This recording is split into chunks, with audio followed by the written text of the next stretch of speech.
jamais perdoa. O perdão é uma característica do forte. Mahatma Gandhi. O perdão é um catalisador que cria a ambiência necessária para uma nova partida, para um reinício. Martin Luther King. Se você errou, peça desculpas. É difícil pedir perdão, mas quem disse que é fácil ser perdoado? Cecília Meirelles. Quem não pede perdão não é nunca perdoado. Vinícius Meirelles. Sim, como você já deve estar imaginando, o episódio dessa semana é sobre Yom Kippur e, obviamente, sobre perdão. Mas você já se perguntou como as pessoas se relacionam com a necessidade de pedir perdão e ser perdoado? É muitas vezes mais difícil do que a gente imagina. Eu sou Anita Efraim, sou jornalista e fanática por futebol. E eu sou Amanda Hatzir, estudiosa de temas de cultura judaica e israelense. Nosso episódio de hoje é mais de um da nossa parceria com a comunidade Shalom. E para falar desse tema, que é até psicologicamente desafiador, convidamos o rabino Adrian Gottfried, a rabina Fernanda Tomczynski e a rabina Luciana Lederman, que esteve conosco há algumas semanas. Sejam muito bem-vindos, é uma honra recebê-los aqui, fico muito feliz de conseguir reunir todo mundo, para falar desse tema no dia de hoje. Bem-vindos. Obrigado pela parceria. Acho que é exatamente a materialização, dessa parceria que a gente já está há vários meses e hoje a gente conseguiu reunir os três para falar sobre esse tema e acho que é o dia talvez mais conhecido do judaísmo, o dia do jejum de 25 horas. E para começar, eu queria que cada um de vocês definisse de forma rápida, sucinta, o que é perdão? O perdão é uma mitzvah? O perdão é uma boa ação? Podemos começar pelo Rabino Adrian. Então, na verdade, perdão é uma das realidades essenciais do universo e o mundo não se sustenta sem perdão, né? E, na verdade, é claro que é muito mais difícil na prática que na teoria, mas a tradição judaica, por causa de ter Yom Kippur como o dia tão especial, tão importante, o dia que sociologicamente os judeus votam com seus pés, que é o dia que mais está na sinagoga de todo o ano, marca como isso é complexo, difícil e necessário. E de alguma maneira a nossa tradição nos oferece um dia inteiro, uma espécie de terapia coletiva para poder olhar para dentro de cada um de nós e ao mesmo tempo como comunidade, onde que nós temos que pegar esse perdão, porque todos precisamos de perdão, para dar e para receber. E para você, Rabina Fernanda, o que é o perdão? Perdão é uma coisa difícil, é complexa, ela envolve muitas partes, ela envolve, e sempre que tem aí um perdão, a necessidade da palavra perdão é porque pelo menos duas partes sofrendo por causa disso, Tem sempre uma parte que ofendeu e o que foi ofendido. Então, o perdão, ele trabalha sempre com os dois lados ou mais, que estão machucados. E buscando essa cura, buscando alguma forma de melhorar o relacionamento, melhorar a situação dessas pessoas. E tem a ver com o indivíduo. Então, são partes, mas também é um indivíduo, porque se o indivíduo não está de acordo com aquilo que está dizendo, está pedindo desculpas, pedindo perdão da boca para fora, não vai resolver o que tem dentro dele, e do outro lado também, a pessoa que não escuta ou não quer escutar, também não resolve. Então, o perdão, ele precisa necessariamente que todas as partes queiram fazer parte desse ciclo de cura. E para a Rabina Luciana, o que é o perdão?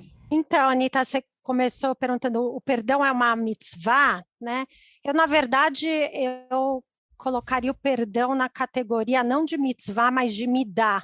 A tradição judaica fala mitzvah, são as ações, elas operam mais no mundo físico, e a midah, esses são atributos mais internos que a gente tem que desenvolver ao longo da nossa vida, Assim como a paciência, a plenitude, a equanimidade. O perdão, para mim, opera nesse patamar, um exercício interno que a gente tem que fazer constantemente ao longo da nossa vida, e a gente vai desenvolvendo ele em diferentes profundidades para aprender a conviver e aceitar, se colocar aberto a ter conversas difíceis, Então, para mim, ele opera nessa categoria, na de midah, de atributo, de personalidade.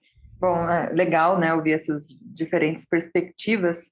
E, bom, a gente no judaísmo tem esse dia, um dia específico, né, para refletir sobre o perdão, para falar sobre perdão, e pelo menos eu não conheço paralelos, né, em outras religiões, né, falando de uma parte mais religiosa. Eu queria que vocês comentassem um pouco sobre qual que é a relação do jejum com esse tema, né, porque, claro, nem todo mundo acaba seguindo o jejum, né? Outras pessoas propõem outros tipos de práticas nesse dia para essa reflexão. Algumas pessoas se propõem a não falarem, então já vi amigos passarem essas 25 horas sem conversar, sem se comunicar, ou enfim, ou outras propostas. Então eu queria que vocês trouxessem um pouco assim, o que vocês conhecem como práticas do Yom Kippur e falar sobre o que o jejum tem a ver. Começando por você, Luciana.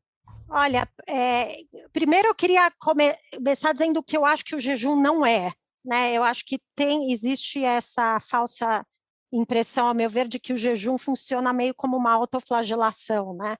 Como algo ascético, né? Para a gente se infligir uma dor. E eu acho que o jejum não é isso, né? Para mim, o jejum é a gente se colocar, e o jejum, na verdade, ele vem com um conjunto aqui de outras mitzvot, né? De outras práticas físicas, como não tomar banho, né?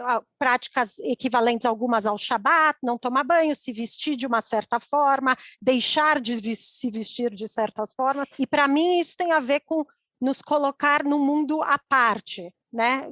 Nos permitir por essas 25 horas viver, né, num tempo a par, onde a gente possa ganhar perspectiva mesmo, onde as questões mundanas, né, a gente eu estou pensando muito em peel, né, a gente tira essa casca das questões, das preocupações mundanas com café, almoço e jantar e com as trocas mundanas e nos coloca, né, a tradição diz, nos coloca nesse patamar dos anjos, né, que não têm as necessidades físicas, para a gente conseguir realmente ganhar perspectiva no que é importante. Eu acho que a perspectiva é um fator importante nesse caminho, nesse percurso, né, de nos preparar para perdoar e ser perdoados. Então, para mim, o jejum tem essa função.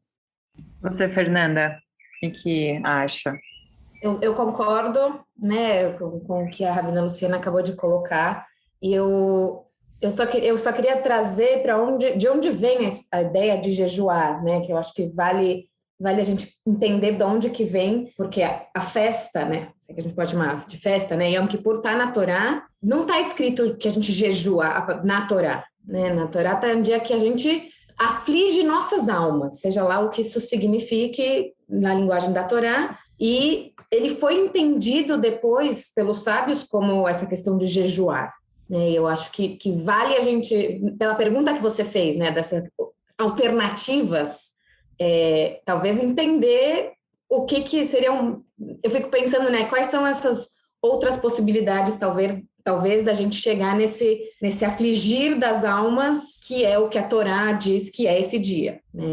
Enfim, acho que aí, né, todas essas outras pessoas que encontram essas outras maneiras provavelmente estão fazendo um trabalho mais parecido com esse do que seguindo o que os sábios da tradição estipulou para ser esse afligir, né? Mas, enfim, faz parte, acho que o repensar da nossa tradição o tempo todo, né, diz que a gente tem que pelo menos olhar para isso e prestar atenção e tentar entender de onde vem. Sim, e você, Adriano, você já tentou fazer alguma alternativa ao jejum? Né, que a gente sempre pensa muito, né, na questão alimentar, né? Então, jejuar é ficar sem comer, sem tomar água, mas queria que você comentasse um pouco da sua própria prática também. Então, acho que tendo uma outra característica importante do jejum que tem a ver com preparar-nos espiritualmente para um momento diferente.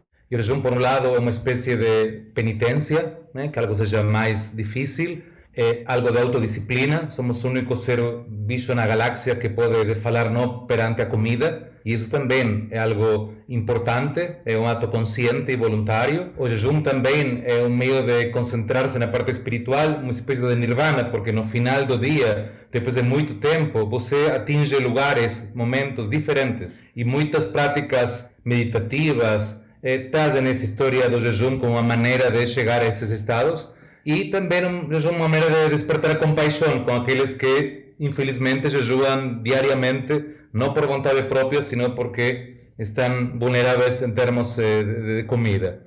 E também notar que o jejum é obrigatório, e é mais conhecido, mas é tão importante quanto jejuar, fazer a refeição prévia a Yom Kippur. A Seudat Mafseket, a Seudat que inicia essa jornada, é tão importante quanto. E que os rabinos sempre foram sensíveis a necessidades do nosso corpo, falando que se você tem qualquer problema de saúde, por mais miúdo que seja, dor de unha, você não pode jejuar e tudo bem. Não o jejum funciona para quem seu corpo consiga aguentar esse tranco, mas não é mais que isso, porque nem Yom Kippur está acima da vida de um ser humano.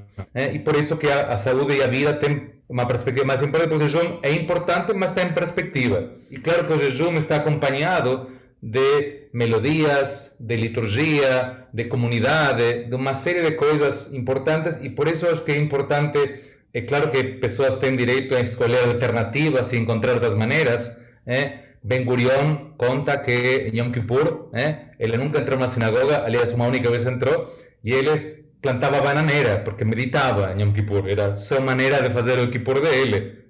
E claro, e está ótimo, mas tem um poder, uma força muito especial, está rodeado de pessoas que de alguma maneira estão todos juntos tentando encontrar esse perdão que é tão difícil de achar e muito mais difícil de dar. E por outro lado, a gente tem que abrir mão, relevar algumas das coisas, os rancores que a gente carrega. E Yom Kippur, de uma maneira, é uma maneira de falar, nós temos que colocar um limite ao nosso fardo que carregamos, e temos que nos libertar desse fardo, mas isso tem que ser feito de uma maneira, não de uma maneira valorativa, falando que, sino de uma maneira entendendo que perdoar é abrir mão, é deixar para trás, let it go. E isso é difícil e doloroso. E tem pessoas que se aferram a essa história e não conseguem fazer isso porque querem ficar presos a essas histórias. Então, queria contar brevemente uma história budista que ajuda a entender a ideia melhor. Dois monges estão andando pela floresta e de repente vê uma mulher muito bonita tentando atravessar uma ponte muito estreita, e a mulher estava em dúvida se passava ou não passava. O mestre carregou a mulher, atravessou a ponte, e a mulher, em gesto de agradecimento, deu um beijo caloroso para ele. O discípulo ficou muito bravo com o mestre que encostou na mulher, deu beijo, e antes de chegar ao mosteiro, não aguentou mais e falou: mestre, como você beijou essa mulher? Ele pergunta: que mulher? Aquela mulher da ponte. Eu carreguei apenas na ponte, me deixei lá. Parece que você continua carregando ela até hoje. E todos, de alguma maneira, carregamos nossos fardos, nossas mulheres, e Yom Kippur é uma oportunidade para tentar, no mínimo, aliviar a nosso fardo. Pegando esse gancho, acho que você até pode começar respondendo, Adrian. Tem uma maneira específica que o judaísmo descreve esse processo de perdão? Se é apenas deixar ir, ou tem mais? Como a gente prepara, você falou sobre essa preparação da nossa alma para Yom Kippur, como a gente prepara a nossa alma, se prepara para ser capaz de pedir perdão para o outro e para aceitar também o perdão? Então, na verdade, nós começamos esse processo não é Yom Kippur, 40 dias antes. Começamos desde o primeiro dia do mês de Elul, com algumas, com o toque de shofar, com o Salmo 27, com as Selichot, que são um tipo de rezas especiais, que vão de alguma maneira preparando, assim como uma corrida, que você que é corredora, você vai treinando, vamos treinando a nossa alma para isso. Claro que, assim como qualquer corredor sabe que no dia da prova pode dar bem e dar mal, mas isso é outra história. E de alguma maneira existe um protocolo de como se pede perdão, e lembrando para todo mundo que nos está ouvindo, que Yom Kippur só desculpa os erros, as transgressões, que tem a ver com o ser humano, com Deus ou com sua consciência. Com o próximo, só vai depender do próximo. E tem um protocolo, primeiro reconhecer o erro, pedir desculpas e que a outra pessoa desculpe, e tem um protocolo de 3 vezes tentar pedir esse perdão até ganhar isso. Agora, é claro que esse protocolo vai mudando socialmente, porque esse protocolo, de alguma maneira, ele é influenciado por nossa sociedade. E, de alguma maneira, hoje, quando alguém faz alguma coisa que foi mal, claro, o exemplo de como não pedir perdão. Agora, como sim pedir perdão é algo mais honesto, algo que realmente a pessoa que recebe o perdão e que oferece o perdão podem conectar-se em outro nível. E claro que e aí tem uma questão que é bem difícil, mas acho que a complexidade nos ajuda a entender como é necessária. Quanto maior é o pecado, quanto maior a transgressão, o perdão é mais fácil. Porque perdoar as coisas simples, todo mundo faz. A questão é perdoar aquelas coisas muito mais difíceis e complicadas. E claro que ninguém pode perdoar se não é perdoado e vice-versa. As duas coisas vão juntas. E eu acredito honestamente que nós vamos crescendo na nossa capacidade de perdoar e ser perdoados à medida que vamos crescendo espiritualmente. E nesse sentido, Yom Kippur é uma ferramenta muito bacana que sempre me inspira e me ajuda nessa jornada. E aí eu já vou passar para a Fê, não sei se ela quer complementar, mas acho que tem tudo a ver a pergunta, né? O que eu faço se eu peço perdão, mas eu não recebo o perdão? Eu tenho que me perdoar, se mesmo que a pessoa não me perdoe? Pergunta difícil essa.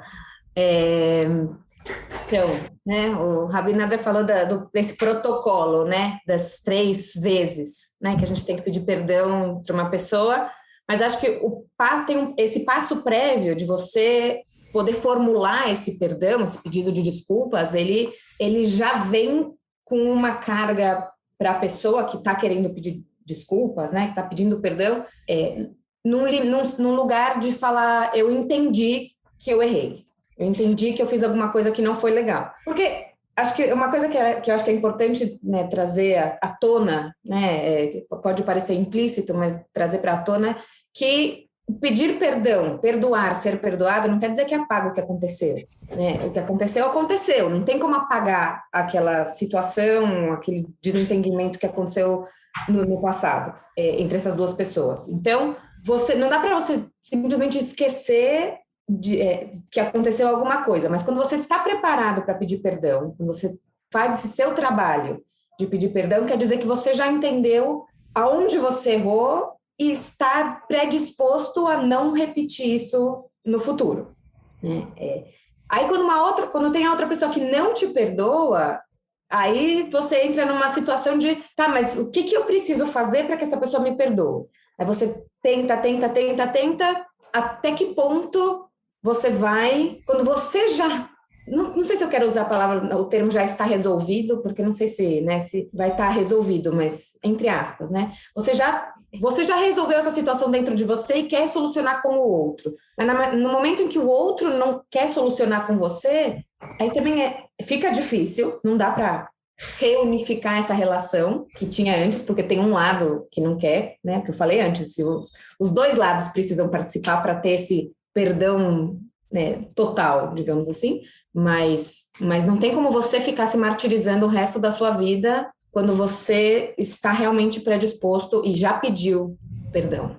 E encaminhando a próxima questão aqui para a Luciana, quando a gente fala de perdão, a gente associa muito, né, o ato de pedir perdão a um sentimento de culpa, né? E alguns dizem que você tem, né, que ter esse sentimento para que seja sincero, né, que seja um pedido sincero. Eu queria que você comentasse, né, se esse sentimento tem que fazer parte ali desse processo, né, de reflexão, do pedir perdão, ou não necessariamente, assim, ou porque muitas pessoas, né, fazem digamos assim, pelos costumes, né, e não necessariamente porque existe ali uma sinceridade no pedido de perdão. Queria que você comentasse, Lu. Vou tentar responder isso e amarrar em outras reações aqui o Rabino Adria e a Rabina Fê falaram. Acho que a Rabina Fê descreveu um processo, como ela mesma chamou, complexo, né? Eu várias vezes em prédicas, depois de prédicas de Yamim Noraim, Eu tinha congregantes que chegavam para mim e falavam assim, gente, mas isso é um trabalho da vida inteira, isso é o que eu faço na minha terapia. Então, acho que a gente primeiro precisa lembrar que eu acho que, na verdade, todas as festas judaicas, né, os momentos no calendário judaico, eles enfatizam um aspecto importante da nossa vida, não porque ele tem que só ser executado, né, e realizado naquele momento, mas aquele momento a gente vai um pouco trabalhar uma outra camada, mas isso tem que ser carregado, né? O que a Fê descreveu não é um processo nem de Yamim Noraim, nem que você comece em Elul, como o Rabino Adrian começou, né? E dependendo do relacionamento e da história de vida das duas pessoas, ou as duas famílias, os dois sistemas envolvidos, né? Isso é um longo processo. Então, eu acho que isso é super importante a gente sempre ter em mente. A outra coisa que eu queria falar, e também amarrando um pouco com a tua pergunta, Amanda, se você tem uma prática pessoal. Eu tenho um colega de rabinato, o Rabino Eli Konfer, que ele escreveu uma vez uma pequena drachá, uma pequena interpretação em cima do vidui, né, que é essa reza onde a gente faz a nossa confissão durante Yom Kippur. E toda a interpretação dele é sobre a introdução ao vidui.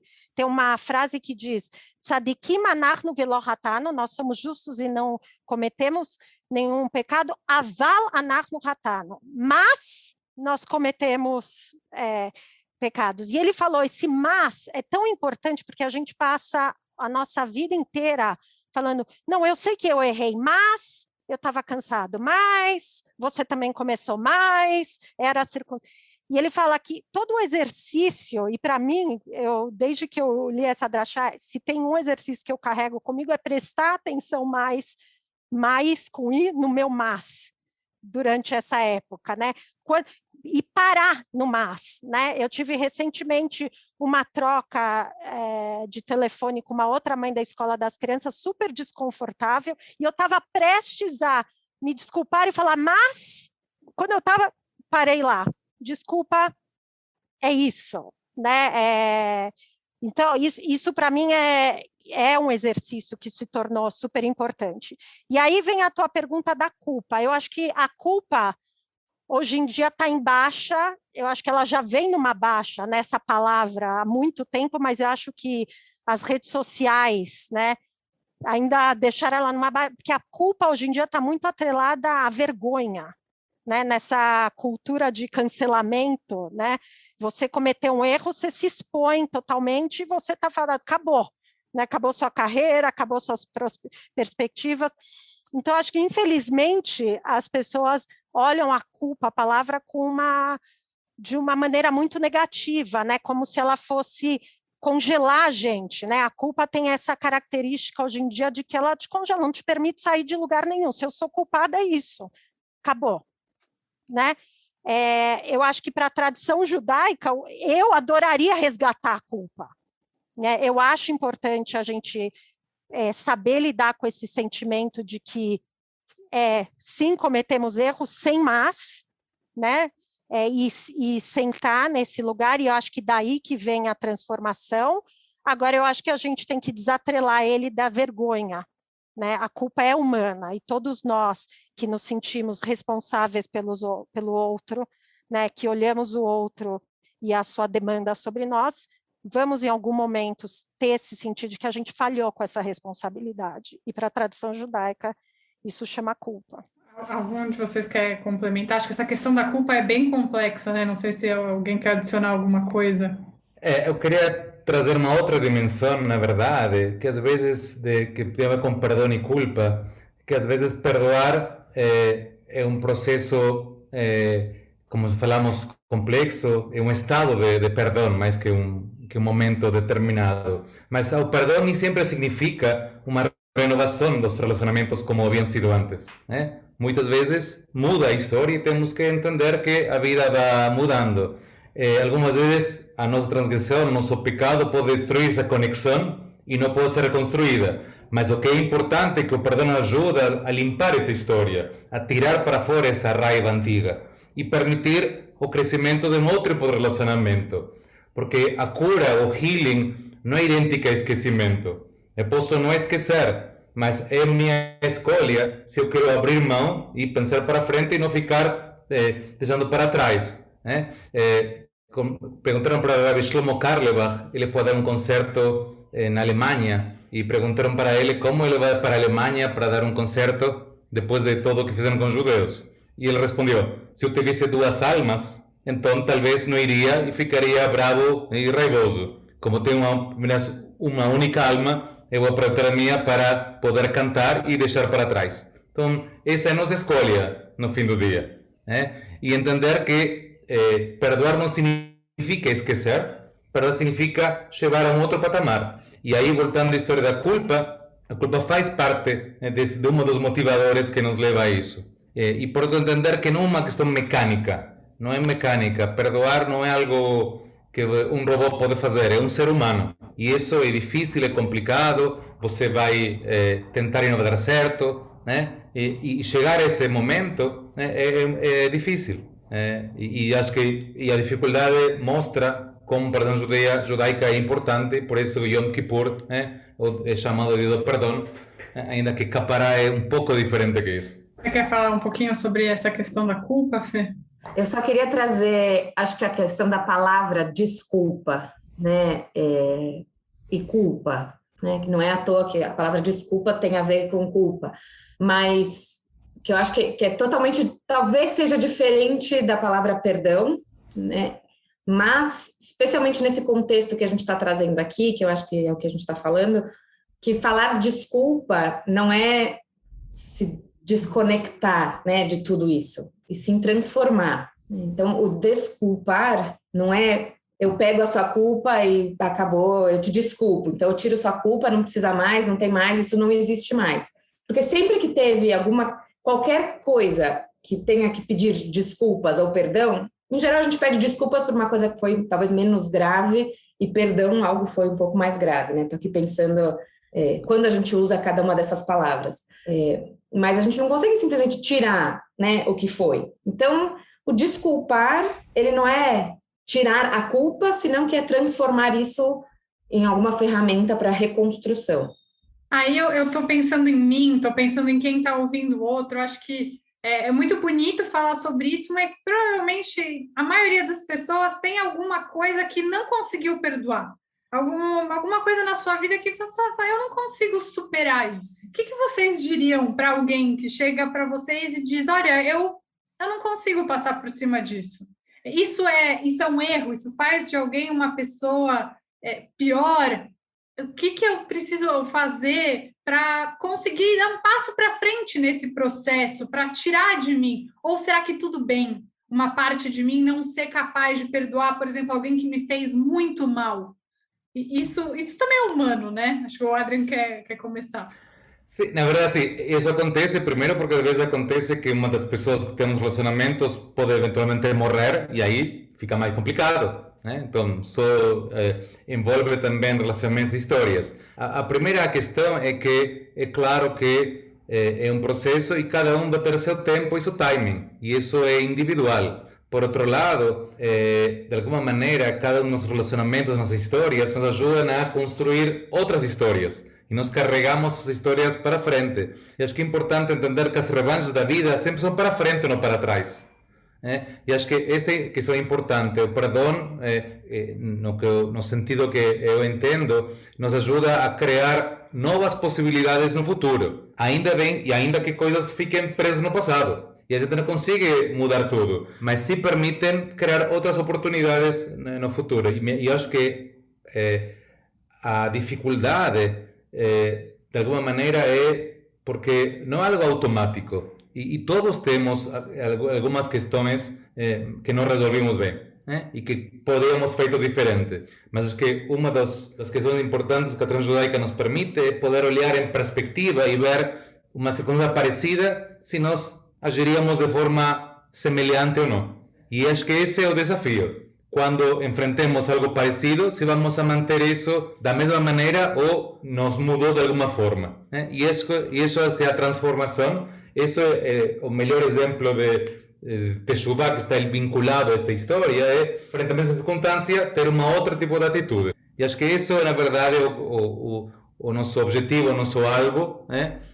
Lembrando que em hebraico a palavra het, e aqui também é uma questão de contexto e de sociologia, em países católicos a palavra pecado tem uma carga valorativa muito importante e todo mundo já coloca, né, o que imagina da igreja católica, igreja evangélica e pouco da parte judaica que tem menos contexto. Em hebraico a palavra het é tipo uma flecha que errou algo, errar algo, que é diferente, tem uma questão valorativa menos poderosa, menos forte. Vai para o inferno, né? Que isso, nós não temos inferno, e por isso que é importante entender que o pecado e a valoração do pecado é bem importante, porque não é um lugar de moral, desde um lugar de um pedestal determinado, porque a tradição judaica explica que Ein Adam Shelo Yechetá, não tem um ser humano que não peque, todos pecamos, todos somos cinzas, todos somos... ninguém passa direto na metáfora do livro da vida e da morte, ninguém passa batido nem para um nem para outro, todos estamos no meio e depende de cada um de nós, de nossas ações, e a tradição judaica coloca em 3 palavras, 3 ações, Teshuvah, Tzedakah e Tefilá, como que vai mudar o balanço. Rabino Amos quer falar sobre essa questão. Então, só para complementar também, acho que quando a gente fala sobre isso é inevitável não olhar para dentro, né? Eu acho que às vezes o erro do outro, ele acaba, mesmo que a gente tenha dificuldade de perdoar, ele sempre faz parte da nossa história, né? E a gente provavelmente não vai ser o mesmo depois nem do nosso erro, nem de quando o outro erra com a gente, né? Eu acho que por algum motivo, Anita, você começou essa pergunta, aliás, de um lugar bem pessoal, a gente, né? Vamos trazer aqui, né? Para a experiência do dia a dia, para as emoções do dia a dia. E eu, curiosamente, nesses Yamim Noraim, eu estou fazendo uma troca muito grande com amigos que, por conta da pandemia, permitiu reencontrar outras pessoas, repensar, né, certas dinâmicas, né? Então, acho que uma amiga minha, por exemplo, me mandou, ela reencontrou, ela também, questões familiares que ela nunca perdoava, né? E numa troca de WhatsApp, ela me mandou a seguinte pergunta, né? O que eu tenho que abrir mão de mim mesma para perdoar? Porque a gente, às vezes, se apega ao nosso não perdão, né? A gente ocupa esse lugar de justiceira, de quem está certo, de quem foi ferido. Então, eu não acho que sempre é o caso, mas eu acho que é uma pergunta importante para quem está no momento de não perdoar. Será que eu não quero perdoar porque essa identidade, eu não quero me desfazer dessa identidade da pessoa ferida, magoada, ou da pessoa que tem razão, né? Então, para mim, essa é uma pergunta importante. A outra, acho que o Rabino Adrian trouxe, e eu, por exemplo, tenho, por outro lado, uma outra amiga que se sente culpada de não conseguir perdoar. E eu acho que essa coisa do tempo é importante, a pessoa respeitar o seu tempo, porque a gente vai se reinventando, a gente vai se analisando e, de novo, voltando, né? Yamim Noraim acontece todo ano e vem acentuar um processo que tem que ocupar, né, algo muito mais extenso. Então,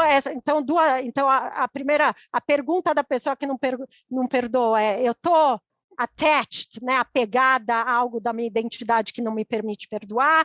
Ou a pergunta, talvez não seja o momento e um dia isso vai acontecer, né, me dá o tempo. E a outro caso que me veio à cabeça, na verdade, foi quando a Fê estava descrevendo essa dinâmica de alguém pedir perdão e não ser perdoado, me veio à cabeça uma experiência pessoal do começo do meu rabinato, onde eu pisei na jaca feio com um congregante, que era uma família muito querida minha, né, com quem eu tinha desenvolvido amizade, pedi perdão naquele momento, eles estavam muito magoados, e eu lembro de trabalhar isso com as minhas revrutas de teshuvá, né? Acho que todo ano isso é uma outra coisa que eu recomendo, que encontre pessoas na sua vida que possa ser esse espelho para você, que vai te cutucar. Então, a minha revruta de teshuvá, que é alguém que trabalha na Shalom também, a Raquel, eu falei assim, o que eu faço com isso, né? E uma das coisas, acho que a Fê tocou nisso, é essa possibilidade. A próxima família, eu sabia que eu ia fazer diferente.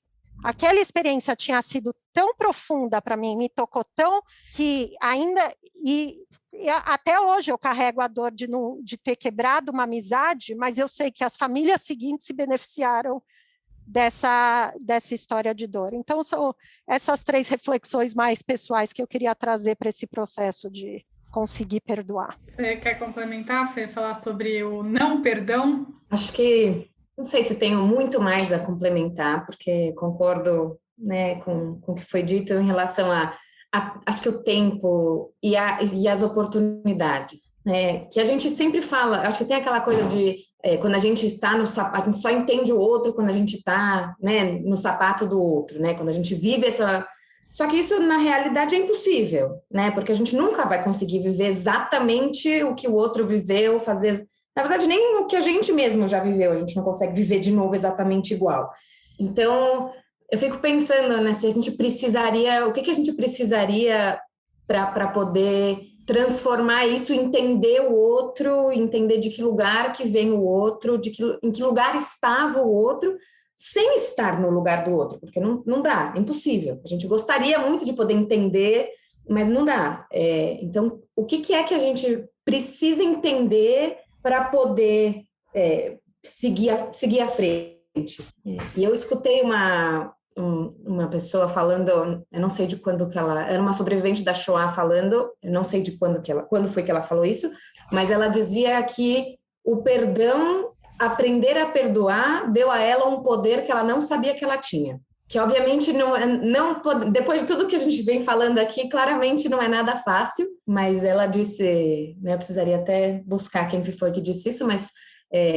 aprender a perdoar foi a coisa que deu a ela mais poder. Depois de toda a história dela, ela se sentiu poderosa. Isso me impactou.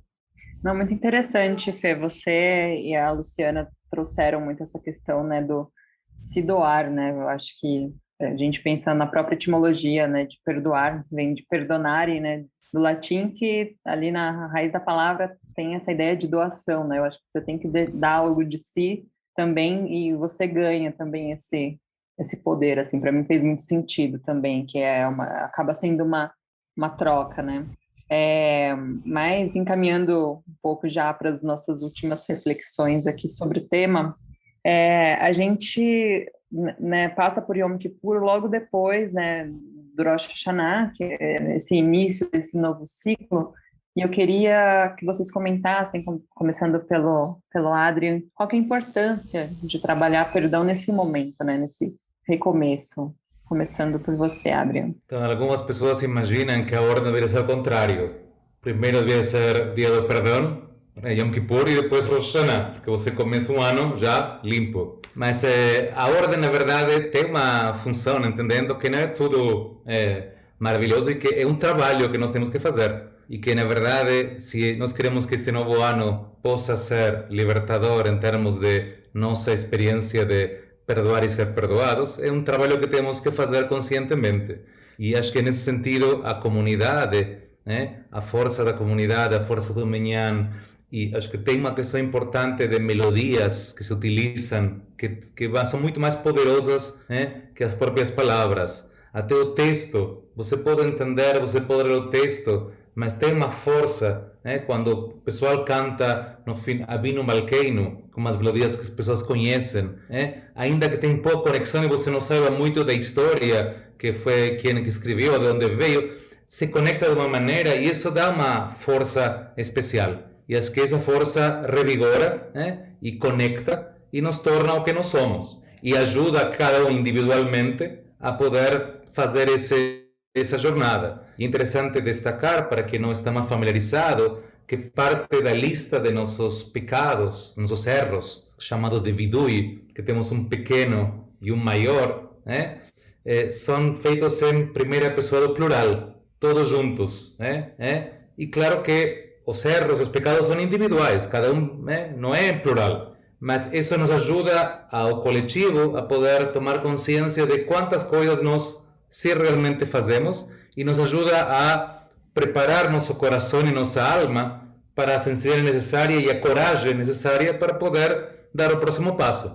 A ideia é que a experiência de Yom Kippur possa transformar, renovar, né? E não que seja a mesma coisa.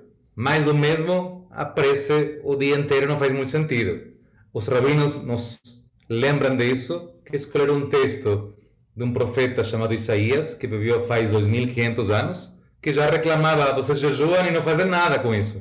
E a vida continua igual. Então, os rabinos foram muito inteligentes de colocar esse texto para nos cutucar e falar: nós temos que nos transformar e a reza tem que perturbar-nos, no melhor dos sentidos, para poder sair diferentes e agir em função disso. E não ficar num status quo que não é nem que a tradição pede, nem que o Isaías sugere, que já criticava naquela época. E ele que não conheceu nem a Trump, nem a Bolsonaro, nem a todos os personagens de hoje. Inclusive, difícil de perdoar, né? Mas, enfim, tá aí um exercício. Mas, gente, não sei se alguém quer complementar essa relação de início de ano, com perdão, se alguém tem alguma coisa para adicionar.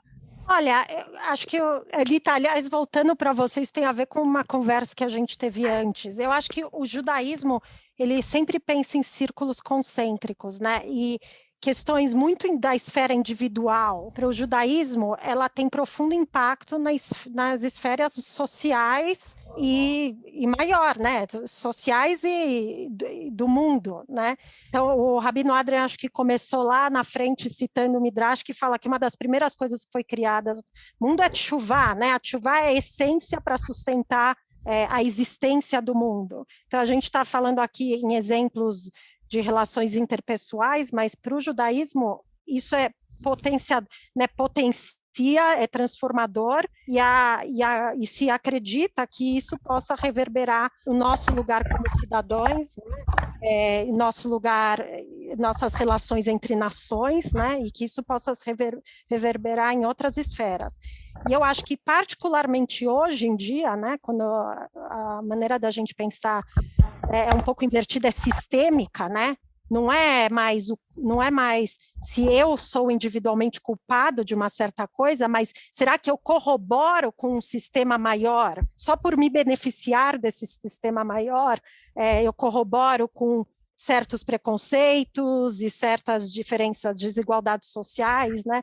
Então, isso ainda reforça mais como isso está muito interligado, como o nosso lugar individual, o nosso trabalho interno e a nossa consciência do nosso lugar na sociedade tem um potencial impacto muito grande e, obviamente, né, o Rabino Adrian esse ano falou muito na prédica sobre democracia e meio ambiente e essas duas coisas são extremamente interligadas. Por isso que eu acho que o perdão e a criação do mundo estão, na tradição judaica, muito atrelados um no outro. E você, Fê, tem a comentar? Queria fazer Dá para perdoar quem não tomou a vacina ainda e quebrando o pacto social? É complicado. Mas eu queria fazer uma ponte, né, no que o Rabino Adrian e a Rabina Lu estavam falando em relação à ordem das festas e essa questão do círculo, né? E, né, enfim, faz parte de como o meu cérebro funciona, né? E voltar um pouco para o que diz na Torá, né? Onde está essa festa na Torá? Na verdade, essa festa na Torá não é o primeiro mês, é o 7º, né? É o que está bem no meio do ano. Então, deixa a gente mais complicado ainda, né? Por que está bem no meio e não no começo? E aí eu volto para também uma coisa que a Rabina Lu falou, da questão de cada festa traz à tona um elemento especial, né? Então, acho que tem isso, acho que essa coisa a gente precisa de todos eles em conversa, né? Cada um desses elementos precisam estar conversando de cada uma das festas, de cada um dos momentos do ano, eles precisam estar em sintonia, porque se a gente só faz um ou só faz o outro, ou abandona algum completamente, alguma coisa vai ficar aí em desequilíbrio. Então, aonde que está? Qual é a ordem? Se a ordem se não é, o que vem primeiro, o que vem depois, tudo depende de como a gente vai começar a contar. A gente começa a contar primeiro Rosh Hashanah como primeiro mês, se Rosh Hashanah vai ser o começo do 7º mês, já muda toda a perspectiva, né, de o que vem primeiro. E será que, né, aquela coisa, veio o ovo ou a galinha? O que precisa vir primeiro? Será que primeiro precisa vir o perdão? Será que primeiro a gente precisa sair da nossa estreiteza de Pessah?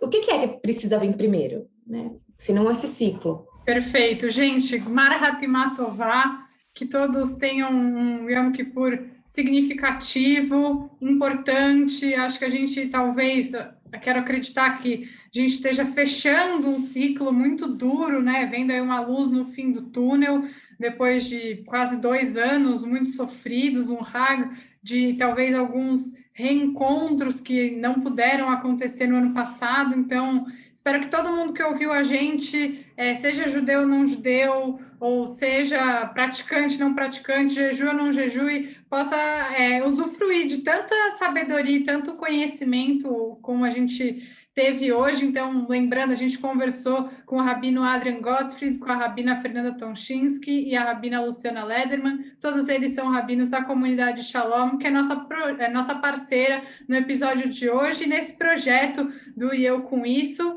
E muito obrigada pela participação. Não preciso nem dizer, voltem sempre, porque vocês estão sempre aqui com a gente. É sempre um prazer enorme receber vocês. Espero que a gente tenha outras oportunidades nesse novo ano que se inicia.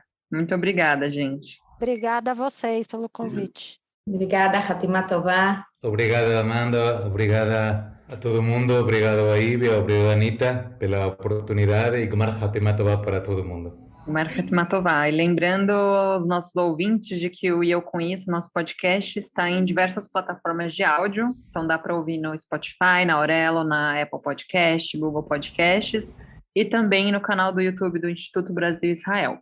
E não esqueçam também de seguir o IB nas redes sociais e para continuar acompanhando com os conteúdos e aqui os nossos próximos episódios. Até quarta-feira que vem.